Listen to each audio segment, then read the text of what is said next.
Welcome to the Squared Circle Gridiron. I am Don. I'm Don Wayne. I'm Don Wayne, joined by the effervescent Ron to my immediate right there. If you're looking at it, I believe Ron's under the weather, but he decided to join us today because he said, "What else am I going to do?" We appreciate you gutting through this, Ron. Yep. Let's go. Ricky could not join us today. He had another obligation. It was his work parole. No, sorry, it's an actual work engagement, not parole. My bad.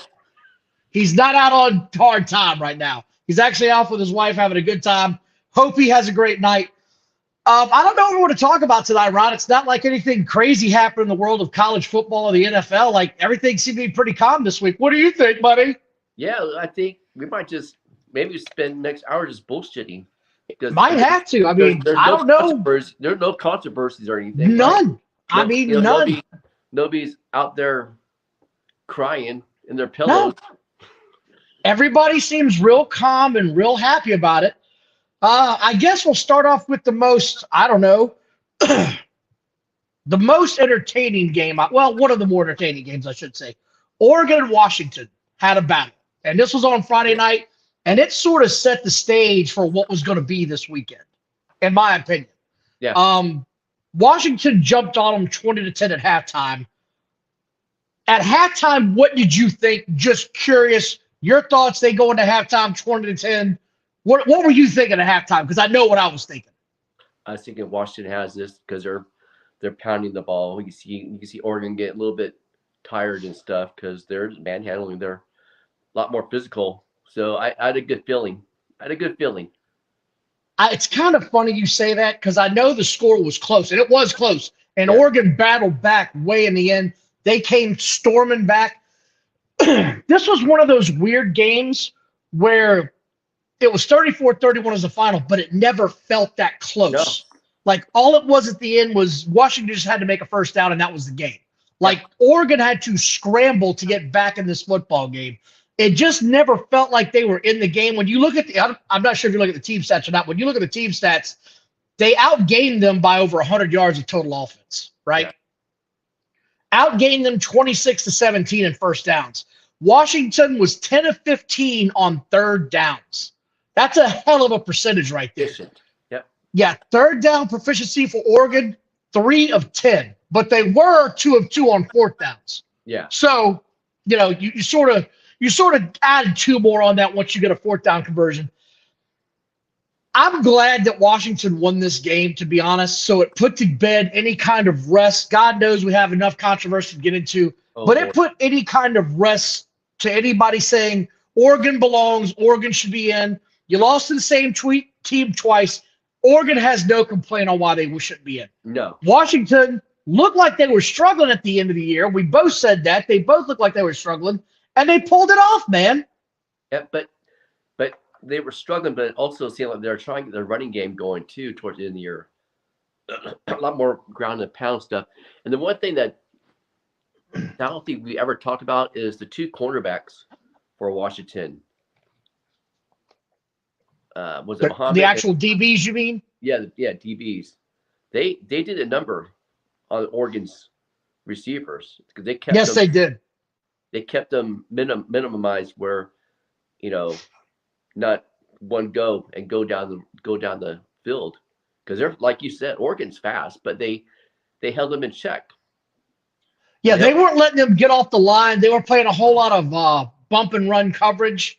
I was impressed with Washington. Now, I wasn't overly impressed when the second half they really started letting them get back into it and get beat out there. But they did enough. Like we said, it just never felt like they were really in the game. I did want to give a shout out to the Liberty Flames. Won the game, won their championship in a shootout, 49-35. Defense was an afterthought in this game, and they actually get to play the Oregon Ducks in a big bowl game. So small-time school, you love to see stuff like that. Congratulations to them. I was happy to see them. I'm not sure if you got to see very much of that game. Did you see it at all? No, I didn't think so. No. In other news, did you see the Texas game? Because I'm going to let you have this one and lead with it. Yeah. Texas Ewers looked good. Texas looked good. Texas was running in all cylinders. No doubt about that, man. That's the best I see Texas look all season. Even when they beat Alabama, I think that's the best they looked. Ewers is good. I like him. He's a great college quarterback right now. Yeah. He had, I want to say it was going into the second quarter, he already had over 300 yards. He was just tearing them apart. They could not stop him from ripping his secondary apart. He had 200-yard receivers. He threw for 452 yards in this football game. I mean, they were up at halftime 35-14, and I said, okay, I'm not going to waste my time watching this. This thing is over, man. And sure enough, the second half, it was damn near handoff. They were just grinding them into the ground after that. Yeah. I was super impressed with Texas. If there was a team that needed to make a statement this weekend in their championship game, there was two of them. Texas and Florida State each had to make a slamming statement that I belong in this title game in case an upset happened. Texas has sort of been, we've talked about them a lot this year. We've watched a lot of Texas. They have not really been overly impressive at a lot of their football games. They announced their presence on this one. They belong in the finals, given what happened. I've got no complaint about them being in. I tip my hat to Texas. They really handled Oklahoma State and went out slinging that rock. I was super impressed. I didn't see it happening. I thought Oklahoma State would make a game out of it, but they never did. They didn't show up or something, but they couldn't stop. They couldn't stop them. It was like one big broken play after another in that first half. Just nonstop. That Aiden and Mitchell, crazy. Worth was like, good God, man. Ugh. I was super impressed. Glad Texas did that. The least watched game, I thought, man, Michigan and Iowa. It was exactly what I was afraid it was going to be, a 26-0 drubbing. Old-fashioned Big Ten football. Deacon Hill can't throw. J.J. McCarthy couldn't really hit anybody. It was all about defense and ground game. It just, dude, this game was hard to watch, even if you're a fan of these teams. There were 19 total first downs in this game. 19 total first downs. Are you hearing me, man? 3 of 15 for Michigan, 4 of 15 for Iowa on third down. Dude, 19 first downs. Oh, my God, what a bore fest. You have got to love one of these two teams to have watched this. You have to, because there's no fan that I know that was like, this was fun to watch. This was terrible. It reminded me of old Big Ten football. Oregon had 17 first downs on their own in their game. I mean, they had a bad game. I don't like anything that I'm seeing with Michigan right now going into this Final Four. No. I don't like anything they're doing. Go ahead, Ron. No, I'm excited of the 4-screen thing, on YouTube TV. Yeah. And I've had on that one and then watched the other ones aside, but I started falling asleep, so I switched it to an exciting game because I wasn't having it, man. I need something other than what was going on. That was boring. Boring. It felt like I was watching 1972 Big Ten. Ohio State is an offensive team, and they did pretty good. But how are they going to keep up with like a really good offensive team? I mean, will their defense get shown that maybe they're not as good as they think they are? How good do you think their defense is? I think they're all right, but who have they had challenge them? We're going to cover that here in just a minute. You're going to be surprised. I think their defense is legitimately a really good defense. I really do. Yeah. I think Michigan's defense is top 5 in the country. Really do. I think that. I don't think their offense is very good at all. I think they rely entirely too much on the running back. What's his name? Crum or what's that? Yeah, they remind. He is their offense. He really is. Like, if he can't get going, they fall flat on their ass, and as an offense, they struggle overall. There's nothing about this offense that has me excited going into the playoff. Nothing. I don't see anything that makes me say they can hang with Alabama or they can hang with Washington late in the game. And all season has been like that, too. Well, they scored a lot early, and then after they got caught, stealing signs, suddenly, man, we ain't putting up 40 points anymore. Coincidence? I think about that. It's hard not to, right? You got caught stealing signs, and then this happened. True. So I guess I'm going to say the best football game for last. Florida State and Louisville. It was rough. This was another tough one to watch. I mean, 16-6. Brock Glenn, the quarterback for Florida State. Do you know what his numbers were in this game? Horrible. That's all I know. God awful. 8 of 21 for 55 yards. Yeah. And you're the number 4 team in the country heading into this game. Yeah. Florida State didn't have to blow them out, but they needed to show that they could play hard and score and look decent. None of that happened. The Florida State Seminoles ran the ball 44 times in this game. Yeah. That's not Florida State that I saw this year. But how much work did that quarterback get in, true freshman? So I can almost see the numbers being what they were because he's a true freshman. I wonder if the outcome would be different if the second string quarterback would have been in. See, that's sort of where I was, is why did they go with the true freshman versus somebody that might have a little bit more age on his hands? Concussion. He was out with a concussion. Oh, was he concussed? I did not read that. Yeah. He was concussion protocol. He could not pass. That's why. This is going to go down as the season that could have been for Florida State with Travis going down. This is going to be the year that could have been in the laurels of their history. It really is, in my opinion. Yeah. It's going to be the what could have happened if Travis doesn't get injured and a meaningless football game late in the season.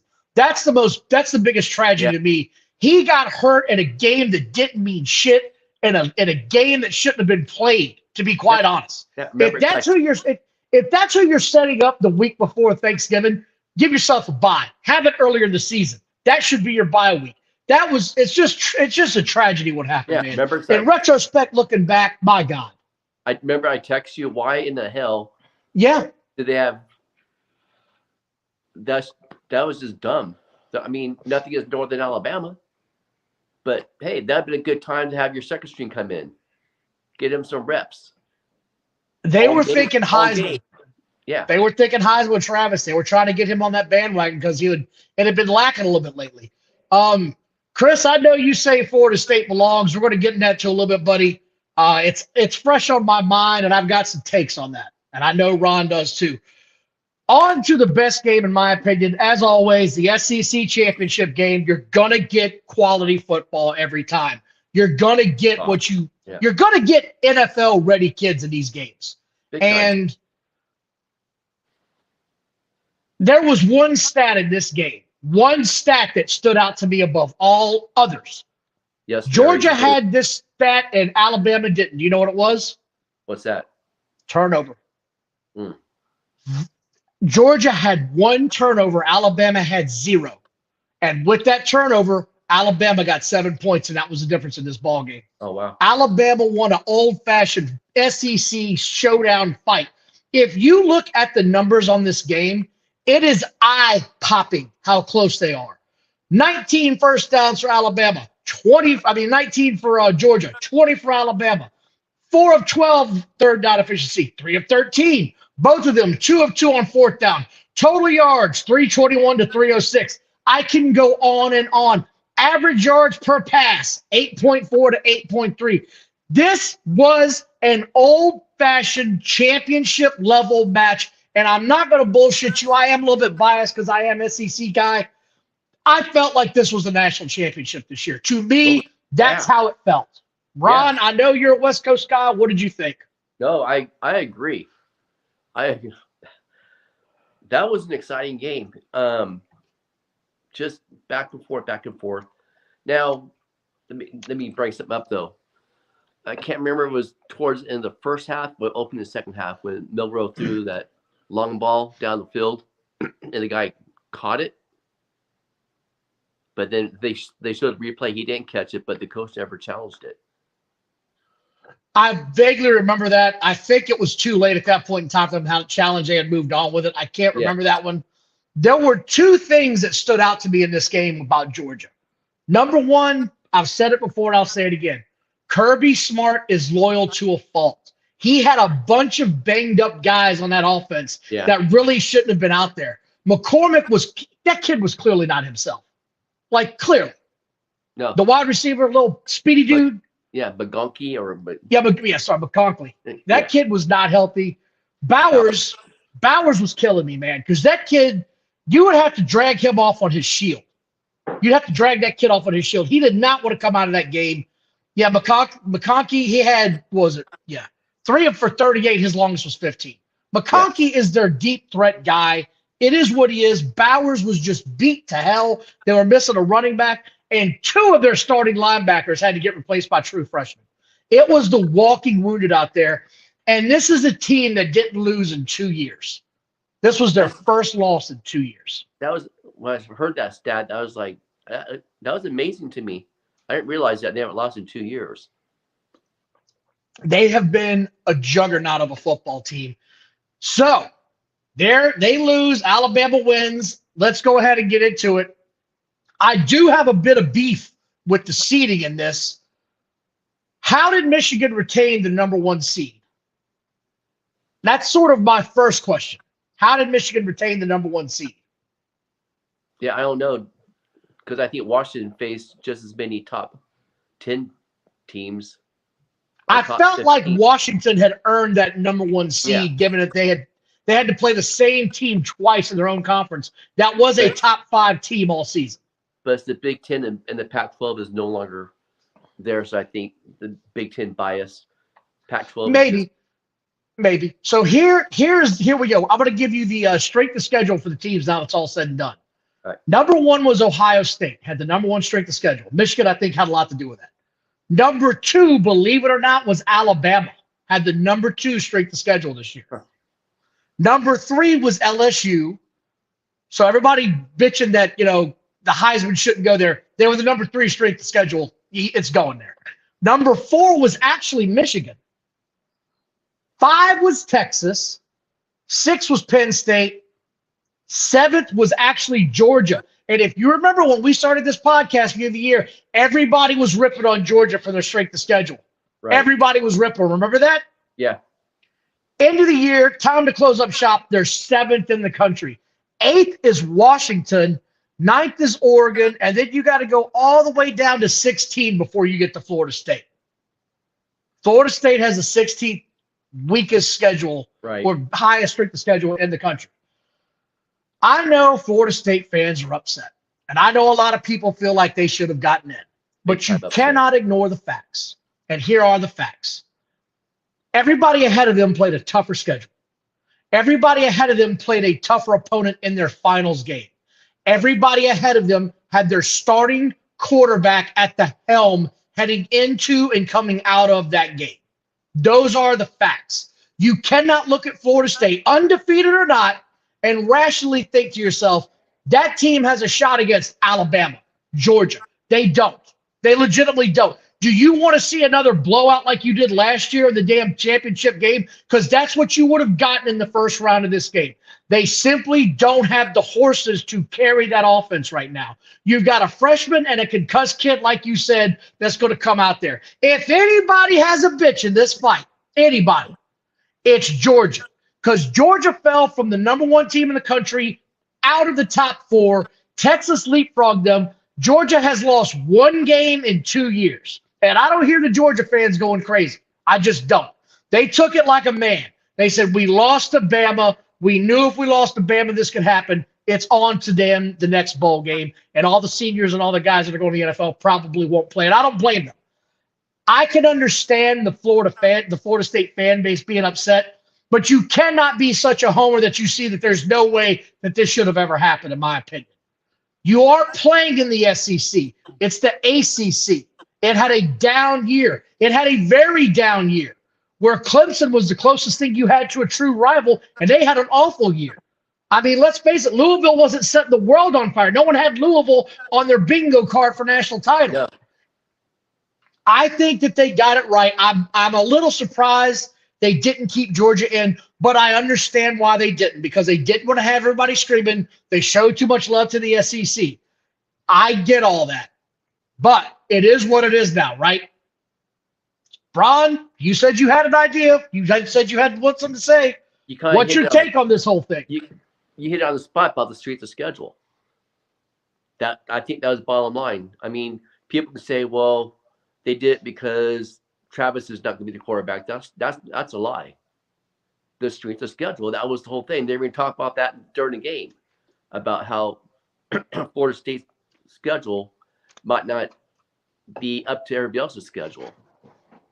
Now, this isn't the first time undefeated team didn't make it to the playoffs either. It happened, was it CFU or something like that? There's been a few times, Central Florida didn't get in because of because they didn't have a very good strength of schedule. Right. What'd you just say? They didn't have a very good strength of schedule. Right. Their conference wasn't up to snuff. The committee is the committee, and they might have bias towards certain things, but I think they have a standard of this, and this. So if you don't meet that standard of strength of schedule, now if they've been maybe a top 10 strength of schedule, then maybe have a bitch about it. No, I think they'd have been in. I think they'd have been in if they'd had a top 10 strength of schedule. I really do. But you can't look at that team without their Heisman candidate quarterback struggling against a Louisville team at a neutral site and think to yourself, that team's got something for Alabama. They're going to challenge hard against Michigan. It doesn't pass the smell test for me. It just doesn't. No, they got it right. I'd like to see Georgia in there, but look, but they can't understand that because Texas beat Alabama. Yeah, I mean, and that's all. Beat Alabama is because Alabama had almost 200 yards in penalties that game, or something like that, some ridiculous thing like that. So, wants to know, did I throw FSU out? Yes, I did. I said FSU couldn't make it because they lost their quarterback and their strength of schedule was not worth it. The 4 teams that got in, look, and like I said before, Georgia has a legit beef. Georgia has a legit complaint. 1 loss in 2 years and they're out. Yeah. They've got a legit complaint right now. They went from 1 to 5 with 1 loss and got leapfrogged by 2 people. 2 teams. Is there? I mean, if anybody's going to bitch, it's that team. And then we're the walking wounded. You give that team 4 weeks rest like the rest of them are going to get right now. Yeah. You're going to get a different Georgia team in 4 weeks. Oh, yeah. Is your quarterback's coming back next year, right? Or is he? Yeah, he'll be back. Yeah. Or it's going to be tough next year. They are going to be tough, and they're going to be reloaded, and they're going to be ready, and that defense is going to have some age, and so is that offense. So, I'm looking forward to this playoff. The first game, and I'm going to say this much right now because this is what cracks me up. When they announced who Michigan was playing, did you see the clip of the Michigan room? They weren't cheering. They weren't excited. They weren't like, woohoo, we got Alabama. It was, oh, shit. That's not Florida State. Because they thought they had a cakewalk, and Florida State was going to be the first team up. And when they announced Bama, you could feel the air leave that room. So I don't want to hear that Alabama shouldn't be in. Take that shit to the curb. They earned their spot. We said at the beginning of the year when people were screaming for Saban, oh, he should be fired. Give the guy time. It's a new quarterback. It's a new everything. He's rebuilding it from the ground up. He's got crumbs right now. He's Nick freaking Saban. Give him a few weeks. He'll figure this out. And where are we, Ron, 2 months later? Where is Alabama right now? Number 4. Back in the damn playoffs. So all them fools that were out there bashing them on Twitter, delete your account. You're an idiot. You're officially jackass of the year in football. Are they worse than the A&W neckbirds?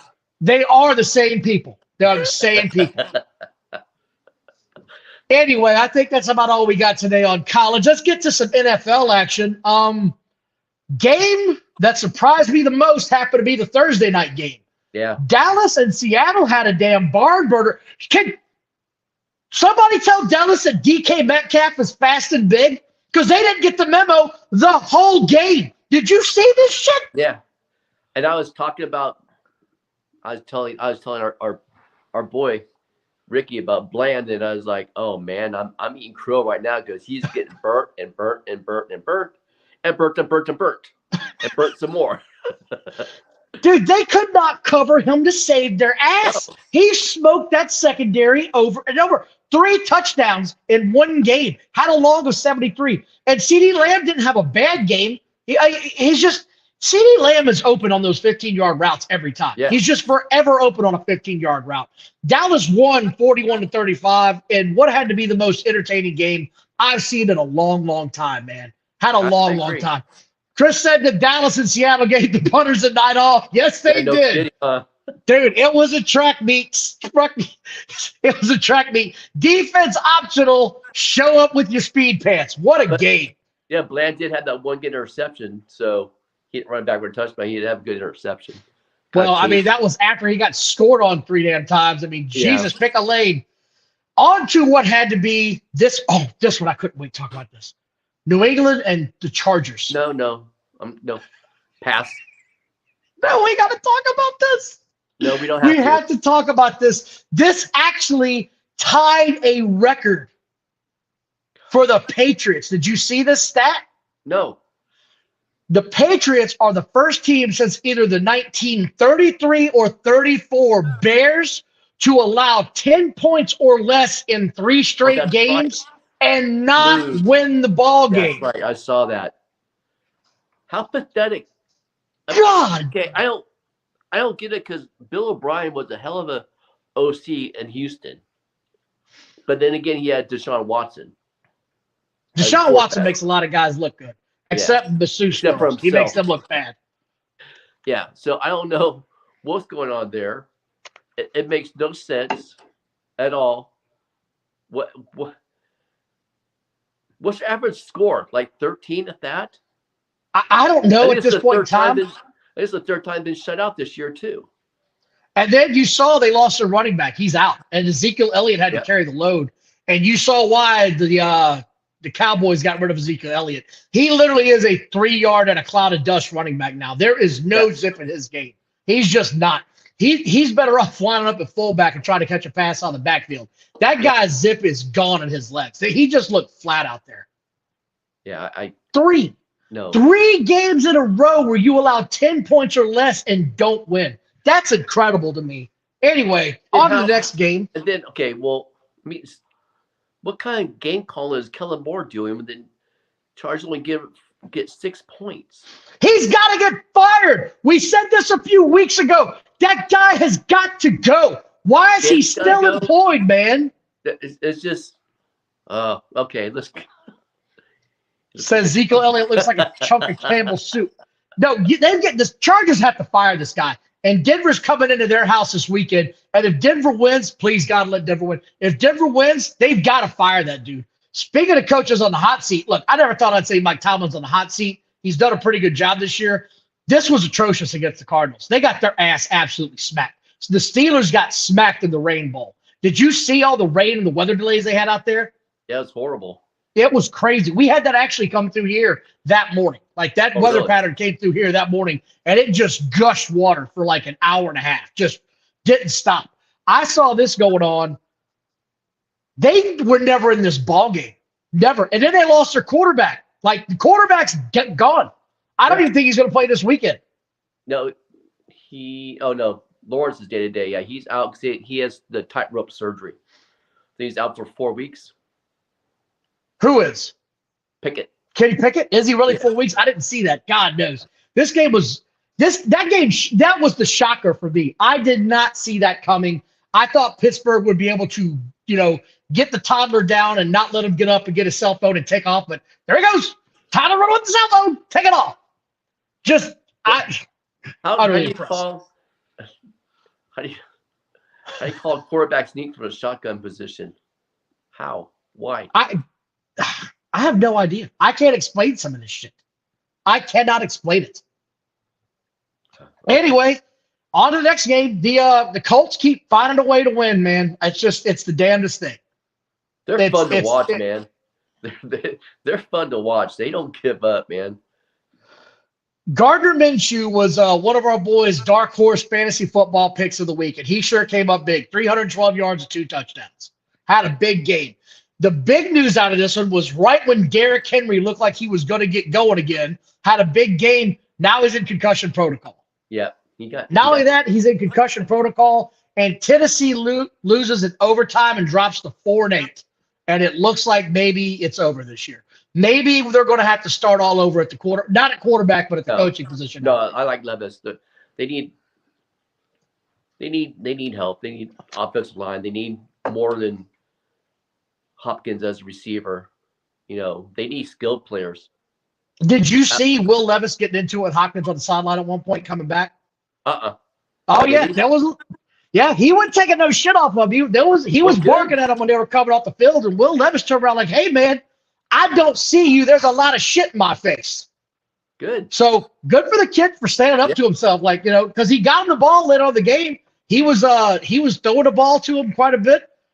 Larry says they're going to draft Malik Neighbors. They need something out there, Larry, because right now what they got ain't hitting on shit. They got no weapons out there. Let's say rest in peace the punter from Tennessee, because I was wondering if you were going to bring that up. So I'm sitting here watching the game, and I text you. I'm like, did you see the murder ball that just happened in Tennessee?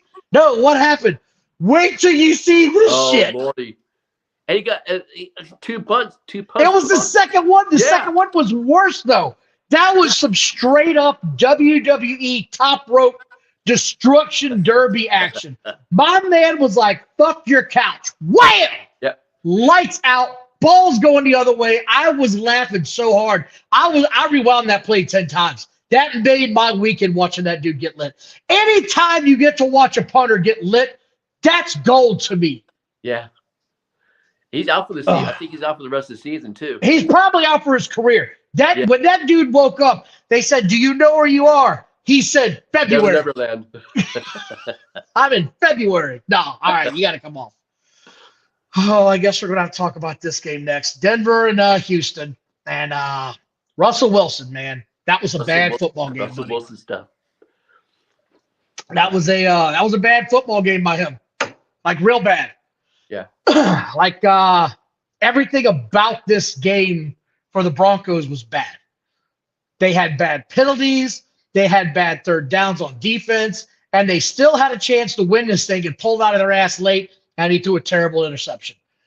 C.J. Stroud had a good game. I wouldn't call it one of his better games. The problem was Nico Collins. They had one of Denver's, back, because Surtain got hurt early, so they were down to really, like, Surtain was coming in and out of the game. He wasn't consistently out there. And Mathis is a walking touchdown waiting to happen. If you are playing the Denver Broncos, look for number 27 on the field. I guarantee you will not be disappointed. That kid's going to give up the ghost every time. I don't really want to get into too much on this. Denver had a bad game. Houston won. They were the better team. They got after it. My coaching staff looked like they were totally clueless. I got nothing else for this. What do you got? They looked lost. I feel sorry for Tank Dell. Yeah, that's okay. I'm glad you brought this up. Blocking, have your 165-pound wide receiver, number one wide receiver, come in and block on the goal line. On the one. Hey, you got 350-pound defensive tackles. Bring them in and do that. That's just crap. That's I don't get coaching. I don't get it. No. And yes, Siegel, we got an issue right now at the Texans backfield. They're going back to running back by committee. So anybody that's got one of those two guys, you're just going to have to roll your dice moving forward. You don't know which one of them you're going to get. I think Damian Pierce outtouched Singletary this week, huh? He outperformed him. I know that much. He was the guy getting down and dirty. I think he also, my memory serves correct, he scored the touchdown of the game. Yeah. Let me see here. Damian Pierce, 15 for 41 on a touchdown. Devin, 8 for 36. So Denver's run defense actually played a hell of a lot better in this game, but their third down defense was just a joke. It was a penalty waiting to happen. So yeah, it was the first time in last 5 games that they seemed lost out there. I mean, Steichleather just touched on it. I mean, the Tank Dell injury, man, was just, it's crushing. I feel bad for the kid because he was having such a good year. Yeah. Don't put a 160-pound wide receiver on the line at the one to block. No. You've got all these other guys out there. You got tight ends, man. Don't be using little guys to do that shit. It was stupid. Stupid play. On to other stupid plays. The Detroit Lions played the hapless Saints because Derek Carr apparently cannot throw for shit anymore. I don't get this guy. His stats look good. I'm going to read you his stats. 17 for 22 for 226 yards and a touchdown and a pick. Guess how many points they had in the first half? It was 10? 7.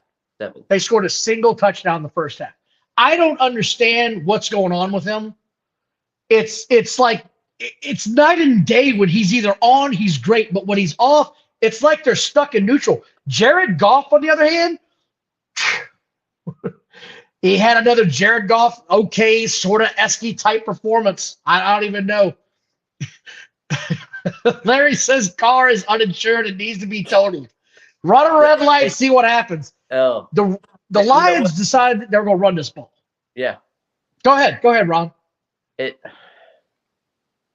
pains me to say that Carr, I don't know if Carr's washed up or it's just not clicking with the offensive coordinator or what's going on, because I don't get it. Now, I don't know if he's ever really recovered from his shoulder injury, so he really can't sling the ball, but a lot of the balls he was throwing downfield, they were short. Yeah, they really are. Hurts me. Yeah, it hurts me at 6. I love Derek Carr,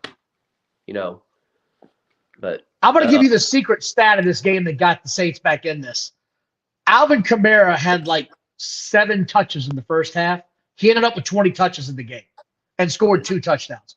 Good things happen when you find a way to get Kamara the ball in space, because he wasn't overly effective running the ball, but he had 6 catches for 58 yards. And his longest was only 38. I mean, it was only 13 yards. I think he's always been that way.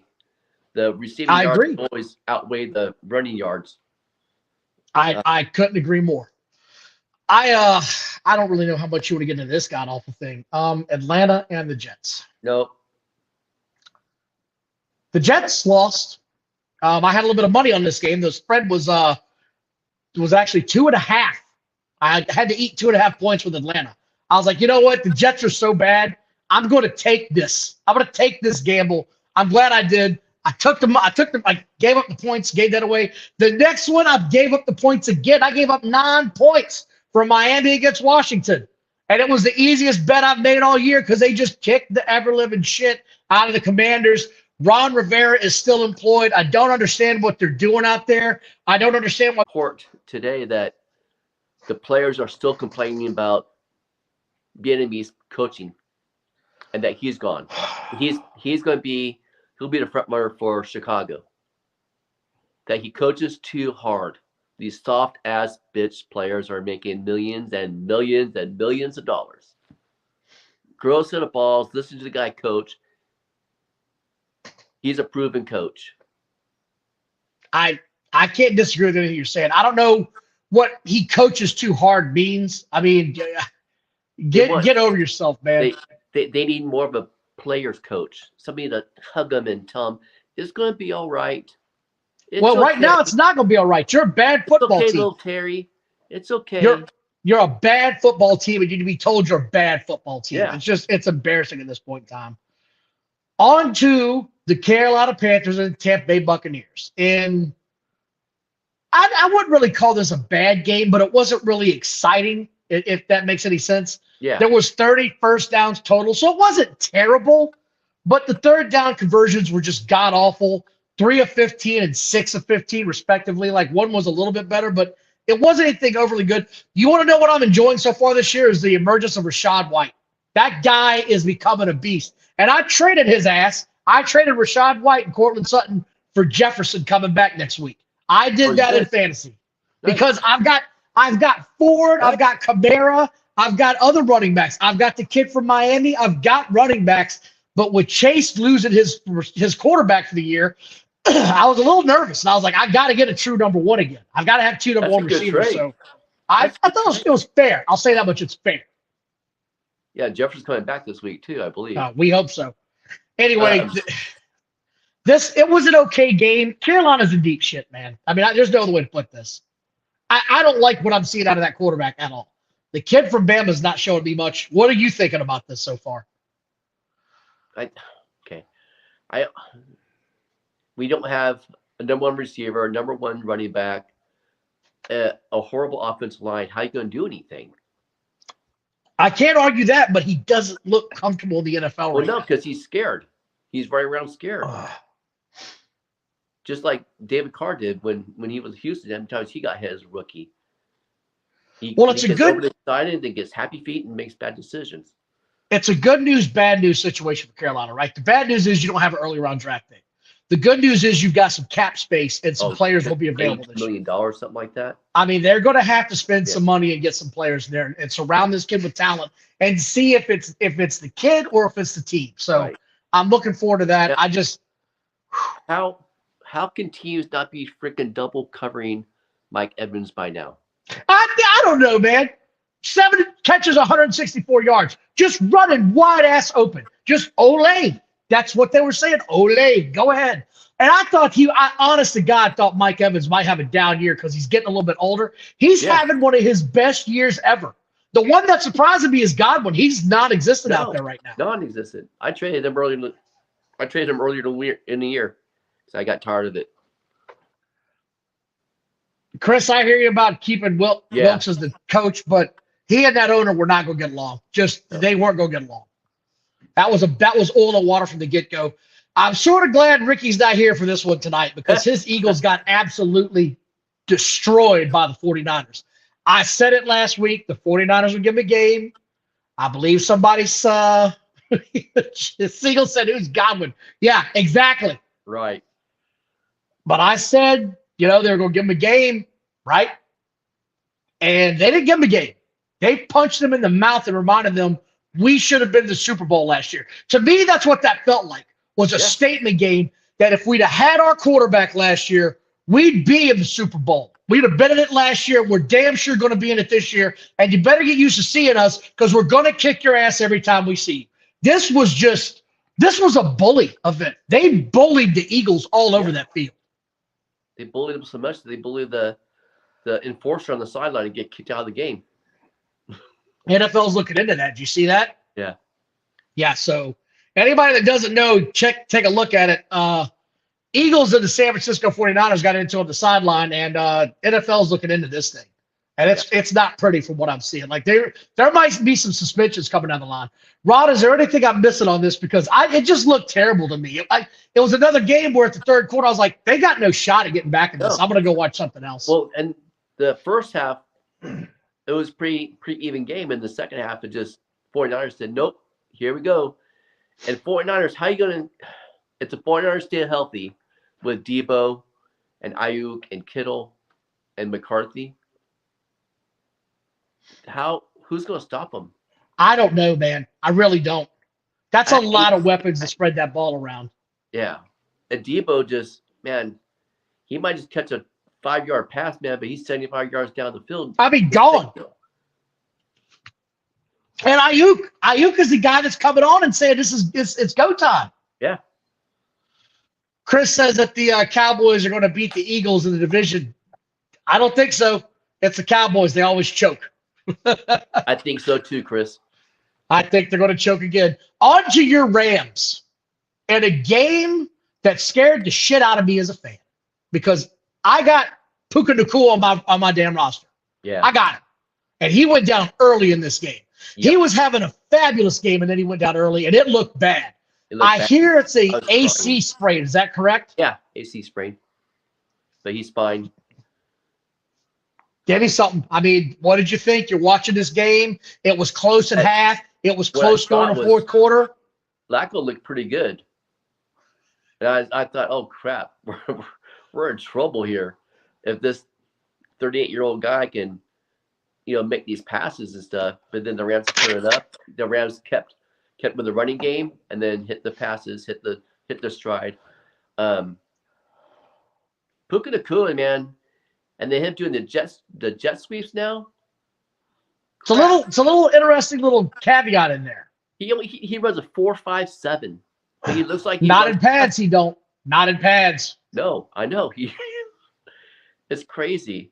He's one of those guys that in pads, man, he's faster than he looks. Yeah. The only thing that scares me about the Rams is their kicking game. Their kicking game is suspicious, but has been all year long. They came in and they bullied them and they won. It was a close game until late, and at the end of the game, they just pulled away from them, plain and simple. And I knew that it was. I said going into this game because I had Ford on my team and I benched him, and I said I don't like the matchup of Ford going against the Rams. The Rams just do not let you run the football. They are proud of that, and they didn't in this game. They pulled away late. Getting down to the nitty-gritty here, we got two games to talk about. Kansas City and the suddenly surging Green Bay Packers. Coming out of nowhere, baby. Jordan Love throwing touchdowns like he's Aaron Rodgers. And suddenly Patrick Mahomes doesn't have a friend in the world in that wide receiver core. It's Travis Kelce and the also-rans. That's what I'm calling them now. No, I think he seems to be getting more rapport with Rice. So I think he does Rice, but I mean, dude. I think they start leaning more with just Kelce and Rice. And then what was Sky Moore doing that one play? With the defensive back read that better than he did. It's just sad. It's pathetic at this point in time, man. It's really just Travis Kelce. Rice had a decent game. 64 yards is nothing to sneeze. He's had a few decent games. He's getting more targets and more shares. And yes. Stuff. So I think Mahomes going to start leaning on him and Kelce now. Rice was actually targeted more than anybody else in the game, 9 times. The real surprise was Pacheco had 110 yards. I love watching him run. He had 110. And like Siegel said, he outpaced them again. But the problem is, for a wide receiver, he sure as hell don't look too fast to me. I mean, he looks slower than Kelce on them routes. There's no separation from anything. If Mahomes isn't firing a 100-yard rocket shot, just BB's out. It's not happening. It's not happening. He's got to fire that thing so fast and so quick. And Rice is like, okay, that's as far as I go, boss. And he just falls down. That's it. What was Rice's longest catch of the night? Do you know? 35 yards, maybe? 13 whole damn yards. 13 yards. 13 whole yards. He's one of those players, though. If he gets loose, he's gone. I don't think he's ever going to get loose, Ron. He ain't got the jets, baby. He did last week. Him getting loose is 15 yards. Watch the hell out. He ain't going nowhere. He is running in quicksand forever. Have you seen him run before? Have you seen him try to get in stride? Yeah. It looks like a gazelle that's been shot in the ass with a dart. I mean, it's a baby deer just standing up. It's got nothing. I can't get it. I can't get behind him. I know people are high on him. I'm not one of them. I'm not buying that guy. I'm just not. Not when your longest of the night is 13 yards. I see no speed in that guy at all. None. So that's just me. On to what had to be one of the most surprising games of the week. The Bengals beat the Jaguars. And we got problems in Jaguars land, ladies and gentlemen. First of all, can someone tell me why Trevor Lawrence on one leg is having to walk all the way back to his locker room after he got hurt? There's no medical cart to carry this poor guy? Yeah. Did you see this, Ron? Yeah. I think they even said something about it on the Manning cast about how what's he doing? Why didn't they bring a card out to him? It just looked like a low-class organization, but I guess what do you expect from the company where the co-owner runs All Elite Wrestling? So that's about how I feel about that. Just the whole AFC got shocked this weekend, like Chris is saying. I mean, it's just everything got turned upside down. Travis, they ran the ball 25 times in this game, the Jaguars did. They got way too pass happy, in my opinion. Yeah. Way too pass happy. Cincinnati threw it 39 times, but they also ran it 31 times. Like, they were consistently running the ball. And, oh, by the way, Trevor Lawrence, he was 5 of their carries. 5 of their carries was Trevor Lawrence. So, help me out, man. Jamar Chase, he just scored again. Jamar Chase couldn't be covered all night. It's insane what's going on right now. You can't cover Jamar Chase. And someone tell me, does T. Higgins still play football, or does he just line up? Because I haven't seen the cat in months. He's been hurt. He was almost a game time decision, so I think he'll probably see more this week. Ron, when was he last not hurt? I'm a serious question there. Yeah. When was he last not hurt? He's been hurt all season, yeah. That's sort of my point is, are you hurt or are you injured? Because everybody's hurt at this point in the season. Yeah. Everybody. You could literally put everybody on the IR. CJ Beathard, right? That's I got news for you, Jacksonville. Get used to it because this is going to be your guy, I think, at least for 2 games, maybe longer. You also lost your starting wide receiver this game. He's gone, it looks like, for 4 weeks, maybe the year. Did you see that? Yeah. A core muscle. Core muscle strain. Just, it's gone to shit in 1 weekend. The entire AFC South just got turned upside down. Yeah. See, Bengals quarterback has more 3 yards passing than Kenny Pickett. It's hard times. And yeah, Larry, high ankle sprain for Trevor Lawrence. I want to think the kid can bounce back in 2 weeks. I'm not betting on it. It wouldn't surprise me if he's out for 3 games. Yeah, they say he's day-to-day. Shit. They would be a damn fool if they were to rush that kid out there right away. You've got, what, 2 games up? Or is it a game up on Houston? I can't remember right now. I think it's a game, actually. Yeah. That I want to say that they're up on Houston. Yeah, they are 1 game up on Houston and the Colts. Yeah, you've got to rest him at least 1 game. I think one of the reasons why Jaguars wasn't running the ball that much was that Etienne was hurt. I mean, he had rib injury, but he was playing. So I think they may be protecting him a little bit. So then rub the rookie. Rub the tank. And they didn't. Like, that's what I don't get. Yeah. There's other players on this team besides Etienne. And they can get the ball to Etienne in more ways than just slamming him up the middle for 3 yards. I mean, I'm just saying that. But Alex has that too. Why, with a lot of these other running backs too, why are you running these running backs that are fast up the middle? Why not look at what Miami does? Because geez, they're fast. They get around the corner, they're gone. Chris seems to like Miami, but look at what Miami does. When it comes out of that damn pocket, they're pitching it outside routinely. Yeah. Get on that edge. Go get it. So I think we've ranted enough this week, Ron. I'm going to go ahead and give this away now. This is your free nugget for the week. Pittsburgh plays New England. The spread is 6 points. I'm afraid to take it because I don't know that Pittsburgh's going to be able to score 9. I really don't. Pittsburgh is in a world of hurt. They don't have a quarterback. New England is a hot mess on offense. I am going to watch that with the most weird curiosity of my life of any football game I think I'll ever watch. I am weirdly fascinated by bad football of this caliber. Yeah. Could they tie or surpass the 33 Bears for giving up 10 points or less and finding a way to shit the bed again? It'll be 3-0. Last minute field goal to win the game. Or overtime to win the game with a field goal. And your Rams, Ron, are quietly 6-6. Quietly, but we played Baltimore this week. And you do play Baltimore this week. Baltimore hammered us last time we played them. And I'll go ahead and leave on this one before we sign out of here. Buffalo, Kansas City in a rematch. It's going to be a good game. This could decide very well Buffalo's season. They're really good, and I'm not just saying hyperbole on that. It really could decide their entire season. Oh, yeah. I mean, if they don't win this game, what are the chances they make the playoffs? Probably not very good because they'll be 2 games behind the other teams if the other teams win. Yeah, I mean, so I'm looking forward to it. Rod, I want to thank you for joining me tonight. I know you're not feeling that great. Guys that are on the podcast tonight that chimed in with your comments, we always appreciate that, man. You guys are the best. We really enjoy you guys being on the show. Please subscribe, like the show, tell your friends about it, tell your sisters, tell people you don't like so they'll just get on their nerves. I don't know. I'm rambling on. Thank you all very much.